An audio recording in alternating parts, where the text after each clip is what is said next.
즉시 사울의 눈에서 비늘 같은 막이 벗어져서 그를 제대로 보지 못하게 했던 그런 이 선입관과 편견과 교만과 탐욕들, 이런 욕심들, 자기 자랑, 자기 의가 벗어져서 제대로 보게 되었다. 창조의 눈을 가지고 하나님의 마음을 가지고 따뜻하게 보게 되었다. 복음을 위해서 헌신할 수 있도록 모든 것을 밝히 볼 수 있게 되었다. 그리고 일어나 세례를 받고 음식을 먹음에 강건해졌다. 은혜는 하나님께서 우리에게 즉시 주신다. 하나님께서 은혜를 주실 때 찔끔찔끔 그렇게 주시지 않는다. 온전하게 전폭적으로 그의 죄를 등 뒤로 던져버리시고 그리고 다시는 기억하지 아니하시는 그런 하나님의 은총이 그에게 나타났다. 그래서 그가 은혜 받은 사람, 사명의 사람은 어떤 사람이냐? 일어나서 세례를 받고 이제 일이 시작되는 거죠. 일어나서 세례를 받고 주저하거나 망설이지 아니하고 고민하지 아니하고 어떤 말씀을 받고 어떤 은혜를 받았을 때 많은 사람들은 이게 은혜가 이게 어디서 온 은혜인가 판단하고 분석하고 차일피일 미루고 이일저일 핑계 삼지 아니하고 즉시 일어나서 세례를 받았다. 그냥 세례를 받았다라고 하는 표현이 우리가 생각할 때 그냥 세례에 참여했다, 세례 의식에 참여했다, 이 정도의 개념이 아니라 일어나 세례를 받았다라고 하는 그 표현은 우리가 무릎 꿇고도 받을 수 있고 누워서도 받을 수 있고 얼마든지 자유로운 형태로 세례 받을 수가 있을 것입니다. 물속에 그냥 들어가는 어떤 침례, 물에 잠기는 그런 의미로서의 세례보다는 여기에서 일어나 세례를 받았다라고 하는 말은 일을 하기 위한 세례, 그렇죠. 일어나서 세례를 받았다라고 하는 말은 즉시로 전투에 투입될 수 있는 세례를 말하는 겁니다. 그냥 어떤 의식으로서 자기 만족으로서 어떤 표시로서의 세례가 아니라 일어나서 세례를 받았다라고 하는 말은 사명감을 위한 출발점으로서의 세례, 달리기 시작하는 그런 출발 선상에서의 세례를 의미하는 것이죠. 그렇기 때문에 이 즉시성과 또 두려워하지 아니하는, 머뭇거리지 아니하는, 주저하지 아니하는, 망설이지 아니하는 그런 적극성을 분명하게 담지하고 있습니다. 일어나서 세례를 받았다라고 하는 말은 사도 바울이 마지못해서 세례를 받았다거나 아니면 강요에 의해서 세례를 받았다거나 이런 의미를 다 배제하는 거죠. 우리가 주의 일을 하면서 마지못해 할 수도 있거든요. 억지로 할 수도 있기도 하고요. 주변에 있는 사람들이 강권하여서 그래서 마지못해 할 수가 있습니다. 주의 일 하다 보면 그런 경우가 생깁니다. 그런데 여기에서 일어나서 세례를 받았다라고 하는 이 표현 속에는 그러한 머뭇거림과 주저함, 미심쩍음, 의심, 불신, 이러한 아주 잡다한 인간의 생각들, 세례를 하나 두고도 우리가 옆에서 받게 하는 사람도 그렇고 받는 사람도 그렇죠. 부모의 입장에서 세례를 강요할 수가 있습니다. 또 그러면서도 또 받는 자녀의 입장에서는 그 세례가 부모에게 잘 보이려고 하는 그런 의도도 있고 불순한 그런 동기들이 얼마든지 많습니다. 아시잖아요. 그래서 세례를 받을 때 그런 다양한 인간의 욕구가 반영된 이러한 모든 것들을 다 제거하는 거죠. 이 순간 즉시라고 하는 이 즉시성 속에는 진실성, 하나님께서 주도적으로 이끌어 가시는 모든 그의 삶, 이런 것들을 잘 보여주는 겁니다. 주의 일을 하시면서 어떤 일을 맡든지 어떤 일을 하든지 일어나서 세례를 받듯이 하시기를 주의 이름으로 축복합니다. 우리가 많은 생각이 지나가는 거죠. 순간적으로 그런 생각들이 지나갈 수가 있습니다. 뭐 이게 맞는 건가 하면서 이번에 세례를 받아가지고 부모에게 용돈을 100만 원을 받아야지. 내가 이제 말할 때마다 봐, 엄마가 세례 받으라고 해서 내가 세례 받은 거 아니냐고 해가지고 평생 울고 먹어야지. 그런 마음들이 있을 수 있다는 겁니다. 주의 일 하면서도 우리가 이 세대가 우리가 그랬으니까 아버지가 목사님이고 내가 목사 아들이라 그래서 내가 목사처럼 해야 할 필요가 어디가 있느냐고 하면서 아버지 얼굴 세워주는 거다고 내가. 그래서 고3 때부터 교사도 하고 찬양대도 하고 수련회 때마다 빠지지 아니하고 잘하는 것이 아버지 얼굴 세워주려고 하는 거니까 내가 요구할 때마다 거부하지 말라고, 이런 식으로 이 자기의 감정을 투사하고 자기의 욕구를 투사한 그런 세례가 아니라, 일어나서 세례를 받는다라고 하는 그 말씀 속에는 그런 즉시성과 그리고 진실성, 적극성 뿐만 아니라 이 모든 일을 주도해 가시는 하나님의 온전하신 계획과 섭리가 잘 담겨 있다라고 하는 것이죠. 사울은 공식적으로 하나님과 사람 앞에서 세례를 받습니다. 주 예수 그리스도께서 나의 주가 되신다라고 하는 것을 믿음으로 선포하는 자리가 세례받는 자리인 거죠.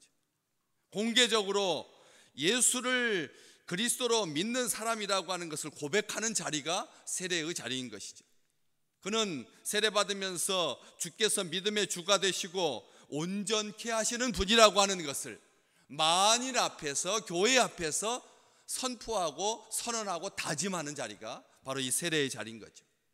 구세주가 되시고 또 하나님의 아들이시며 나를 사랑하시고 만왕의 왕이시며 빛과 생명이 되시고 길과 진리가 되시고 부활의 주가 되시고 선한 목자이시며 선한 인도자가 되시는 참 포도나무이신 예수 그리스도를 만인 앞에, 교회 앞에, 인류의 역사 앞에 세례 받으면서 고백하고 있는 것입니다. 구원자이신 주님, 그런 우리 예수 그리스도, 하나님께서 우리를 구원하시기 위해서 특별하게 나를 구원하기 위해서 다메섹 도상에서 나를 만나주시고 사흘 동안 아무것도 보지 못하게 하시고 과거를 생각하지 않게 하시고 자기의 핍박의 그 길과 폭행자의 그 길을 생각하게 하고 돌이키게 하고 식음을 전폐하게 하시고 아나니아를 만나게 하시고 그가 안수하여서 다시 보게 하시는 그 놀라운 하나님, 이 모든 것은 하나님의 은혜입니다. 이렇게 고백하는 자리가 세례받는 자리였던 것이죠. 또 한 교회는 이 사건이 얼마나 축복된 순간인지 나중에 시간이 지날수록 깨닫게 됩니다. 우리에게 이 성경 말씀 13권이나 되는 엄청난 신약 성경의 거의 반에 육박하는 엄청난 그런 편지, 하나님의 말씀을 우리에게 전달해 준 귀한 사도를 교회는 영접하게 되는 것이죠. 그가 교회의 회원이 되었다라고 하는 것, 그 이전에 그가 하나님의 자녀임을 확인해 주는, 그래서 하나님과 사람 앞에서 공포하는, 어제 우리 임직식 날 예식 순서 중에 서약이 있고 그 다음에 안수를 받고 그리고 선포하기 전까지는 피택 장로, 피택 집사, 피택 권사였는데 선언하면서 안수받고 선언했을 때 이제 장로가 되고 집사가 되고 권사가 되었다고 선언했을 때 그때 직분이 바뀌는 것처럼 그걸 공포함으로 말미암아 교회가 이 사람을 기쁘게 맞는다라고 하는 것을, 우리는 이 사람을 신뢰한다라고 하는 것을 다시 한번 인정하는 그런 자리가 되었던 것이죠. 그래서 더 이상 죄와 사탄의 종로로 타지 아니하고 정욕과 탐심과 욕심에 매어 살지 아니하고 어둠의 자식으로 있지 아니하고 죄와 사망의 희생자로 불쌍하게 그렇게 처절하게 살지 아니하고 빛과 생명의 자녀가 되고 영생의 능력을 얻고 은혜 가운데 사는 하나님의 사랑과 하나님의 그 은총 가운데서 자유와 행복과 치유의 역사를 경험하는 복된 삶을 살게 된 것이죠. 세례받는 이 자리가 하나님께 속한 자리가 되고 속한 자가 되고 새 생명 가운데 행하는 그런 놀라운 축복을 누리게 되었다는 것입니다. 세례받은 믿음의 백성들에게 하나님께서 영원한 생명을 약속해 주시고 하나님 나라를 상속받은 자로 죄 씻음 받은 그 은혜가 믿음 안에서 충만케 되는, 의롭게 되는 그런 놀라운 그 길을 하나님께서 가게 해 주신 것입니다. 선한 양심으로 하나님을 향해 가는 놀라운 여정이 이제 시작된 것이죠. 사울에게 아버지 하나님께서 이끄시는 그 충만함을, 하나님의 말씀과 하나님의 약속을 따라서 살 수 있는 그 길을 허락해 주시는 분은 우리 하나님이십니다. 사울이 여지껏 걸어왔던 모든 길과 정반대의 길로 하나님께서 그렇게 이끄시는 것이죠. 성령께서 충만하게 그에게 임하셔서 주님의 사람이 되게 하시고 하나님의 뜻대로 행하게 하시고 하나님 나라와 그의 의를 구하는 자로 살게 하시고 예수의 피로 세우신 새 언약에 참여하는 자로 살 수 있도록 하나님께서 그를 인도해 주시는 것입니다.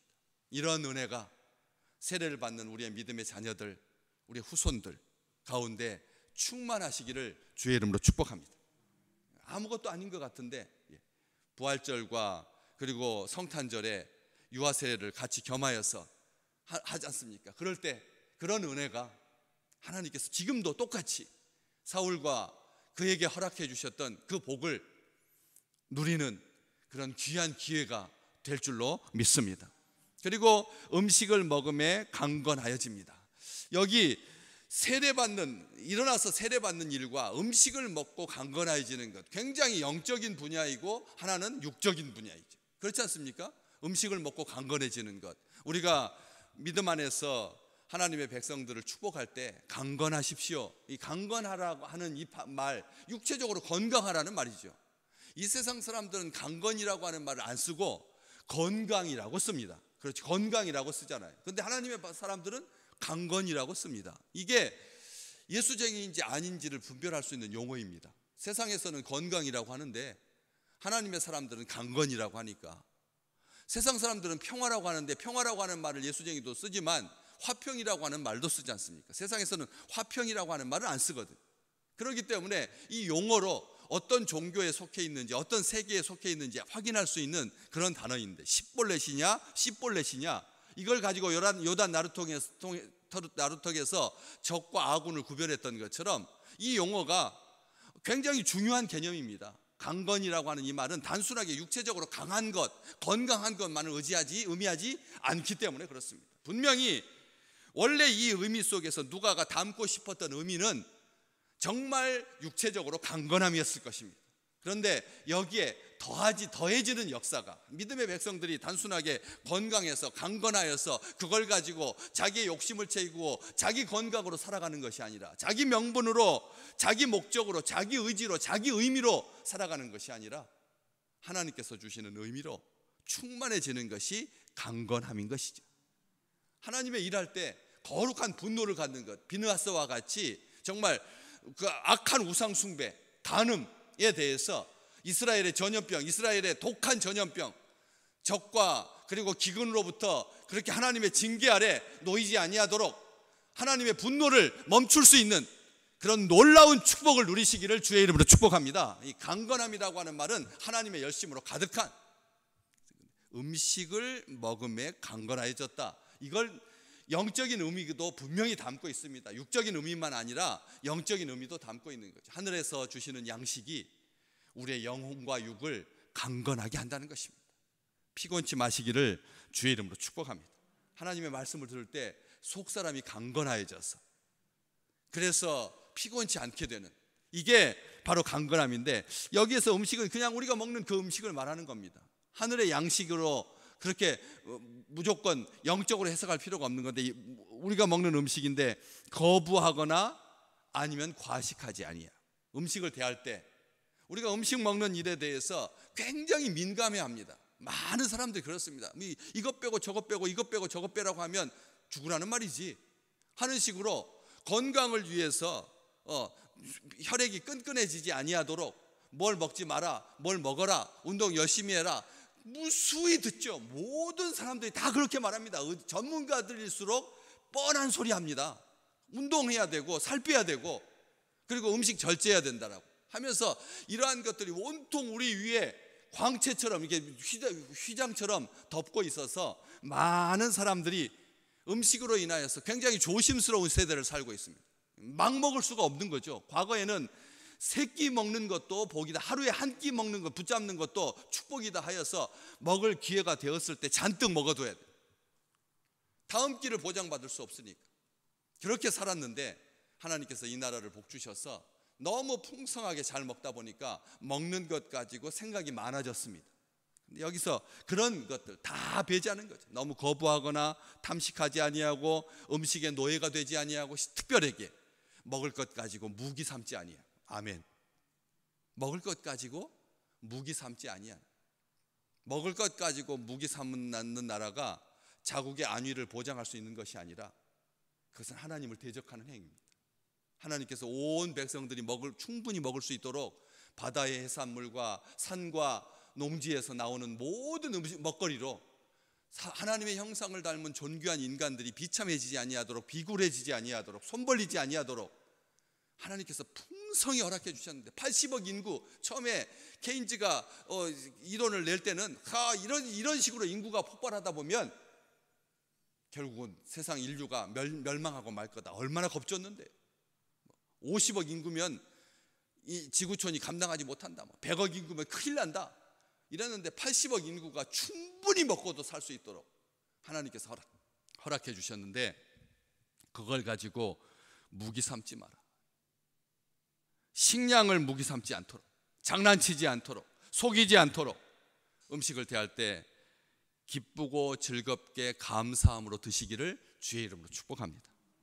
그래서 하나님께서 건강을 지켜주시는 거지, 음식이 건강에 미치는 영향은 우리가 생각하는 것처럼 그렇게 절대적이지 않습니다. 하나님께서 기쁘고 즐겁게, 그래서 바울은 말합니다. 묻지 말고 먹어라. 우상에게 바쳤는지 안 바쳤는지 그것까지 따지면서, 이게 제사장이 기도한 다음에 축복해 준 다음에 먹어야 되는데, 우상 앞에 바쳤던 제물을 시장에서 유통되는데 그거 모르고 샀다가 죄와 함께 먹으면 어떠나 해가지고 굉장히 근심하면서 먹었거든. 염려하면서 먹었거든. 그러니까 바울이 뭐라고 말합니까? 묻지 말고 감사함으로 먹어라. 하나님께서 무슨 독을 마실지라도 해를 받지 않는 축복으로 더해 주실 줄로 믿습니다. 그래서 그 음식 강건해져서 그 강건함을 가지고 어떻게 했습니까? 20절 말씀, 이게 중요한 겁니다. 즉시로 각 회당에서 예수가 하나님의 아들이심을 전파하니, 사명을 감당하기 위해서 강건해진 거지, 자기 체력 과시하고 자기 능력 과시하기 위해서 강건해진 것이 아니더란 말씀이죠. 오늘 또 속사람까지 강건케 하시는, 그래서 하늘 양식으로 우리의 영이 비척거리지 아니하도록, 삐뚤대지 아니하도록, 불균형으로 인하여서 영의 세계가 이렇게 기형적으로 자라지 아니하도록, 뭐 새로운 것에 아주 민감하고 신비한 것에 아주 쏠리고 이런 것이 아니라 우리의 영과 육과 혼이, 이 세 박자가 하나님 앞에서 온전하게 강건하셔서 하나님께 영광을 올려드리는 귀한 축복의 날 되시기를, 감사함으로 음식을 먹는, 그래서 주께서 주시는 힘 가지고 사명의 길을 전심전력할 수 있어 표대를 향해서 달려가는 향기로운 하루가 되시기를 주의 이름으로 축복합니다.